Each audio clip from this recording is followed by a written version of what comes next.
लड़कियों को कहना चाह रही हूँ जो शादीशुदा या अनमैरिड है, जो कहती है हमारे घर में काम है, हमारे पेरेंट्स ये काम करते हैं, ऐसे करते हैं, मुझे उसमें सहयोग करना होता है, फिर भी आप लोग कर सकते हैं। मैं अपनी बैचमेट की बात बता रही हूँ। एक हमारी बैचमेट है जो पूर्णिया की है, उसका बेटा जो है एक इंटर में पढ़ रहा है और बेटी है 10वां में पढ़ रही है, और उसका परिवार अच्छा खासा चल रहा था। और उसके हस्बैंड जो है शराबी थे, वो क्या किए, एक दूसरी शादी कर लिए और बच्चा को खर्च देना बंद कर दिए। तो वो अब कैसे परिवार संभाले, कुछ उसके पास तो था नहीं, बस घर के सिवा कुछ भी नहीं था। इतने दिन के बाद वो पढ़ाई करके सेल्फ स्टडी करके अभी पर उसका इतना दर्दनाक कहानी, अगर सुन के जो सुनने वाला है वो व्यक्ति रो जा रहा है। मानी वो व्यक्ति जब उसका सहयोग करने वाला कोई भी नहीं है, ससुराल में भी कोई नहीं है, यहाँ तक उसके मायके में भी कोई नहीं है, उसके बावजूद वो कर ली। सिर्फ उसकी एक माँ है जो हर हमेशा उसके सपोर्ट में रहती है, हर हमेशा उसका सहयोग करती है।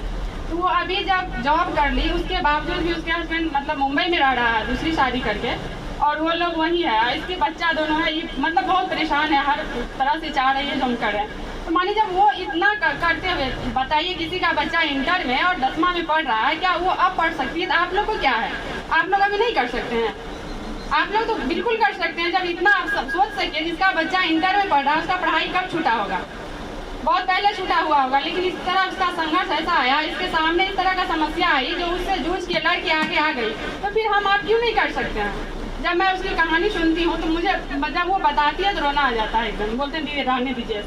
जब वो कर सकती है तो हम अभी क्यों नहीं अपने आप में सेल्फ हो जाए, किसी के दूसरे पर क्यों डिपेंड रहे? अभी आपके पास समय, किसी का शादी का 5 साल हुआ होगा, किसी का 10 साल, क्या इससे ज़्यादा हुआ होगा? किसी का नहीं हुआ होगा। तो फिर अभी आप लोग क्यों ना संभल जाए? हम किसी हमारे मानिए जब अभी जो अनमैरिड लड़की है हमारी, हमारे पापा मम्मी कहीं लड़का देखने जाते, क्या कहता है 30 लाख, दरोगा कहता है 35 लाख, क्यों दे? क्या वो अपने बच्चा को पढ़ाया? हम नहीं पढ़ाए। लड़का है तो पढ़ाया, लड़कियां तो हम नहीं पढ़ाए। जितना परवरिश वो किया उतना हम भी किए। तो कभी ऐसा मौका मत दीजिए अपने माँ बाप को, किसी के दौरे पे जाके किसी के सर झुका, उसका पैरों पड़े, फिर भी वो कहता है 30 लाख। तो क्या तुम ही पढ़ाया है? जितना परवरिश तुमने दिया सुविधा, उतना हम भी अपने बच्ची को दे रहे हैं। तो हम क्यों ना करें अपने माँ बाप के लिए? खुद के लिए आप मत कीजिए। मैं यही कहूँगी बार बार, आप लोग खुद के लिए आप कुछ मत कीजिए, खुद के लिए मत कीजिए, लेकिन अपने माँ बाप के लिए तो आप कर सकते हैं ना। आप उनकी आशा को पूरा कीजिए, उनकी इच्छा को पूरा कीजिए। मैं यही कहूँगी बार बार, आप लोग लगन और जुनून जोशों के साथ लिया ना कीजिए। अरे वो तो जा रही है 20 साइकिल रेंजर जा रही है, हम कहाँ जाएंगे? हमको भी पापा रेंजर देंगे तभी पढ़ेंगे। पहले खुद अपने पैरों पर तो हो जाओ, फिर तुमको जो करना हो। किसी के फैशन में नहीं जाना है। हम ही जो मानिए हम इस तरह सिंपल रहते हैं, सब लोग कहता है घस करता, कोई बात नहीं, हम घस करता है, वहीं से हम यहाँ तक आ गए। लेकिन अभी क्या मेरे मुकाबले कोई कर सकती नहीं कर सकती है, हमारे सामने कोई आ सकती नहीं है। जो कर रही थी वो अभी वहीं है। और जब मैं हमारी फिजिकल थी तो 1 किलोमीटर दौड़ने में हमें 12 मिनट 13 मिनट लगता था।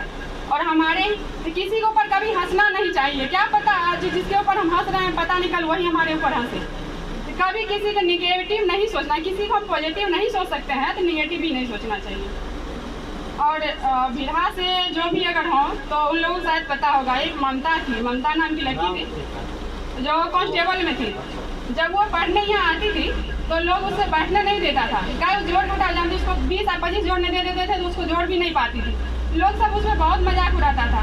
तो ऐसे एक दिन रोते रोते हमारे घर चली गई, दी देखिए ऐसे होता है, जाते हैं सब हंसता, बोले रहने दो, हंसने दो, लेकिन तुम जो कर रही तुम करते रहो। अभी वो जो लड़कियां उस पर हंस रही थी या जो लड़का हंस रहा था वो सब अभी यही है, लेकिन वो क्या, वो कांस्टेबल में है। अभी वो जॉब कर ली और किसमें 18 बैच में उसका जॉब हो गया था।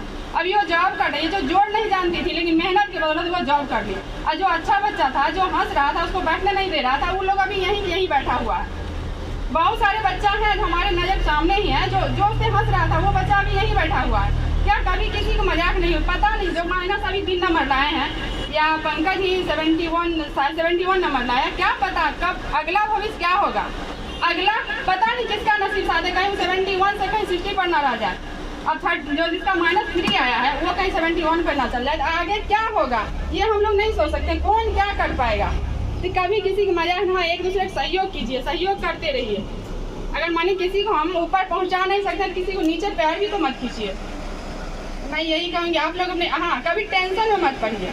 प्रेशर ले लेते हैं, अरे बात फलना ये कर लिया, ऐसे कर लिया, नहीं। जब टेंशन में प्रेशर में पढ़ेंगे नहीं पढ़ पाएंगे। जैसे अभी सर ही बताए, आप लोग अपने सर पे कसम हाथ रख के कसम खाइए 8 घंटा पढ़ना है, ठीक है, आप लोग ने कसम खा लिया जो हमें 8 घंटा पढ़ना, लेकिन क्या सर के दबाव में, ना कि अपने मन से। जब तक खुद अपने मन से नहीं कीजिएगा तो नहीं कर पाइए, कोई किसी के दबाव में नहीं कर पाता है। सरकार की ये गाइड करना था, चलो ऐसे ना करेंगे तो बच्चा करेगा, लेकिन फिर भी उसको आप लोग अपने अंदर जुनून जाएगा। ये अगर सर 8 घंटा बोले हैं तो हम 9 घंटा क्यों ना करें, लेकिन ये नहीं सर बोले 8 घंटा, चलो किसी तरह खींच के 8 घंटा पुराना, नहीं, बिल्कुल नहीं। दबाव में आदमी कुछ भी नहीं कर पाता है जब तक अपने मन से ना करे।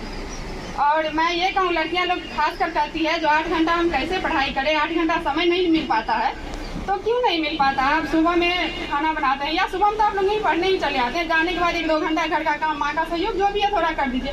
रात जैसे सर बोले 6 घंटा सोना है, स्टूडेंट के लिए 6 घंटा नहीं है, स्टूडेंट मात्र 4 घंटा सोता है। और शुरू में दिक्कतें होगी, लगेगा इतना कम सो के हम कैसे कर पा रहे हैं, नहीं हो पाएगा, लेकिन कुछ दिन दिक्कतें होगी, फिर अपने आप वो हो जाता है, समय सेट हो जाएगा। तो सोना कम कीजिए आप लोग खास कर। और जहाँ तक ये रहे जो घर में लोग कहते हैं ये काम नहीं करें, हमारा पढ़ाई डिस्टर्ब होता है, ये नहीं कर पाएंगे, नहीं, बिल्कुल नहीं। घर का हर एक काम आप करते रहिए, उसके बाद आप पढ़ाई कीजिए। और दृढ़ संकल्प बना लीजिए, मैं खुद के लिए नहीं कर रही हूँ, अपने माँ बाप के लिए कर रही हूँ। वो लोग कितना संघर्ष किए, किस तरह मेहनत कर रहे हैं, दिनों रात ठेला चला के आते हैं, घर खेत में काम करके आते हैं, क्यों करते हैं इतना मेहनत, हमारे लिए कर रहे हैं ना। जो हम लोग मानिए हम लोग अच्छा से मेहनत करेंगे, बच्चा हर कुछ करेंगे, तो वो लोग पढ़ाई अच्छा से कर पाएगा और अच्छा से करेगा। तो खुद के लिए मत, कभी माँ बाप के बारे में आप सोचिए तो आपको रातों रात नींद नहीं आएगी, उसी समय आपको जोश और जुनून आ जाएगा, नहीं जब हमारी माँ बाप इतना मेहनत कर रही है तो मैं भी जरूर करूँगा और करके अपने माँ बाप को दिखाऊँगा। तो मैं यही कहूँगी, कल बहाना ना बनाए, सोना कम कीजिए, घूमना बंद कीजिए। शाम को क्या करते हैं, चल जाते हैं मार्केट, चलो 1 घंटा घूम के आते हैं, क्यों घूमेंगे। मार्केट घूमने से अच्छा आपके पास फोन है, बस थोड़ा कुछ देख लीजिए, हो गया। या कोई काम भी करना है, ब्लूटूथ लगाइए, उसी से बस कीजिए। फोन से, बुक से दोस्ती कीजिएगा, एनी टाइम आपको कुछ ना कुछ दे के जाएगा। अगर आप हमसे दोस्ती कीजिएगा, किसी और से दोस्ती करें, वो आपका हमेशा टाइम लेके जा रहा है, कुछ ना कुछ आपका लेगा, वो देगा नहीं। लेकिन बुक ऐसा चीज है, अगर उससे आप दोस्ती कर रहे हैं तो वो आपको हमेशा कुछ ना कुछ दे के जाएगा। तो मैं यही कहूँगी, आप लोग जितना अधिक से अधिक दोस्ती करें, बुक से करें, किसी पर्सन से ना करें। जब आप सक्सेस हो जाएं तो फिर दोस्ती बढ़ाइए ना, जिससे जो जितना दोस्ती करना है, घूमना फिरना है, हर कुछ कीजिए, लेकिन पढ़ाई के समय नहीं। पढ़ाई के जब पढ़ने बैठिए तो फोन को ऑफ कर दीजिए या साइलेंट मोड कर दीजिए। जितना देर आप ले लिए, आधा घंटा हमको पढ़ना है या 20 पेज पढ़ना है, उस बीच में कुछ भी हो जाए तो हम फोन ना रिसीव करें। ऐसा नहीं पढ़ने बैठे कोई दोस्त का फोन आ गया और चलो कैसा है, क्या है, दिस है डेट है, मत करो, ये मत करो, अभी समय नहीं है करने का। पहले खुद कुछ बन जाओ, उसके बाद फिर अपना समय जो जैसे है करते रहिए, सब चलेगा। लेकिन उससे पहले लोग बहुत सिंपल भी रहते हैं, कोई टूटा हुआ चप्पल पहन के आ जाते हैं, फटा कपड़ा पहन के आ जाते हैं, उसके पास नहीं है तो वो आ रहा है, लेकिन यहाँ लोग क्या करते हैं, उसका खिल्ली उड़ाते हैं, उसका मजाक उड़ाते हैं। तो इसके पीछे नहीं, वो उड़ा रहा, उड़ाने दीजिए। अच्छाई आदमी किसी का नाम जब बहुत अच्छा करता है तभी लेता है, या बहुत बुरा करता है तभी लेता है। तो कोई नहीं, मजाक उड़ाता उड़ाए, आज उसका समय, कल हमारा भी आएगा। और जो बच्चा बार बार फेल्योर हो जा रहा है, उनका जो मनोबल टूट जाता है, कभी नहीं तोड़ना चाहिए। बार बार जो असफल होने का क्या है, कुछ ना कुछ अच्छा होने वाला है, इसीलिए असफल हो रहे हैं। तो वो कभी हताश ना हो, कभी निराश ना हो, अपना संकल्प जो उसको लेके चल। लोग ऐसे गांव में भी बहुत सारा बात बना कर, इतना दिन से पढ़ता है, क्या कर रहा है, कुछ भी नहीं हो रहा, लेकिन उसके बातों पे ध्यान नहीं देना। आपके पेरेंट्स क्या कभी बोलते हैं जब हमारा बच्चा ऐसा हो गया, फेल्योर करता है, ये नहीं कर पा रहा है, वो नहीं कर पा रहा है, कभी नहीं कहते हैं। उनका जब जो भी होता है वो अपना अच्छा से अच्छा चाहते हैं, बच्चा का और कुछ करवाएं ताकि अच्छा करे। तो जो फेल्योर हो रहा है तो वो कभी हताश ना हो, कभी निराश ना हो। मैं खास कर उन्हीं बच्चे से कहूँगी जो बार बार फेल्योर करो, कभी हताश ना हो, पता नहीं आगे कुछ अच्छा होने वाला है, इसीलिए वो नहीं हो पा रहा है। तो मैं यही कहूँगी, और आप लोग अच्छा से जो